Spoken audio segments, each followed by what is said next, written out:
Сіріңкеңіз бар ма? Сіріңкем жоқ. Ана темекінің зияны екенін білесің ба бауырым?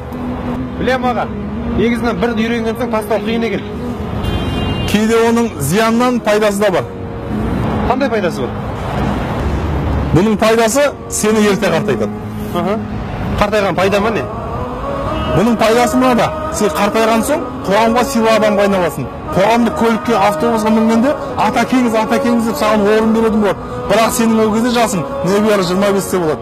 Бұл бірінші пайдасы. Ал екінші пайдасы, сен бұл темекі шеккеннен кейін 10 жылдан соң жарық жұлдызға айналасың. Бүкіл көшедегі адамдар сені танитын болады. Мен жұлдызға айналам ба? Сен жұлдызға айналасың. Қалай жұлдызға айналам? Себебі мына темекінің сыртындағы адамның орнына 10 жылдан кейін сенің суретің тұрады.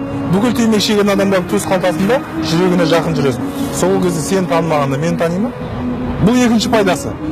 Үшінші пайдасы, сенің үйіңе ұры түспейді. Менің үйіме ұры түспейді? Сенің үйіңе ұры түспейді. Қалай ұры түспейді? Себебі сен бұл темекі шеккеннен кейін өкпең бұзылады, өкпең ауырғаннан кейін сен түнімен жөтеліп шығасың. Сенің деген дауысын естіген ұрылар, мына шал әлі ұйықтамапты ғой деп сенің үйіңе ұрыққа түспейді. Олар қайдан білсін? Сенің жасың 25-те екен. Аға, шыны керек ше, мен мынаны шегіп жүргеніме 6 жыл болды. Мен 1 грамм жөтелмеймін. Сен қазір жөтелмейсің. Себебі сен қазір жассың. Сенің денсаулығың сыр бермейді. Бір уақыт келеді, осы істегенсің өкінетін боласың. Бауырым, мына темекі шеккеннен сенің 2 минут уақытың кетеді. Ал темекі шегіп болғаннан кейін бұл темекі сенің 15 минут өміріңді қысқартады.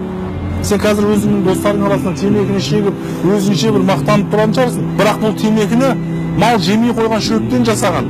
Сондай бір мал жемеген шөптен жасалған затқа бағынышты болған сен неткен әлсіз едің, бауырым. Мына темекіге сен күніне 500 теңге жұмсайсың. Сол 500 теңгеге қанша мұқтаж жандар бар. Соларға сен көмектесіп қол ұшын беретін болсаң, олардың өмірі өзгереді. Оның үстіне сен сауыққа кенелесің. Бауырым, мына денсаулығың саған аманат. Аманатқа қиянат жасауға болмайды. Ертең бұл денсаулықтан тұсыр аламыз. Бауырым, көп айтып сені ренжітсем кешіріп қоясың. Онсыз да темекі шегетін адамдардың өмірі аз қалды. Расында мына темекі зиян, біліп қой бауырым. Бауырым, темекіні қой, жарай ма?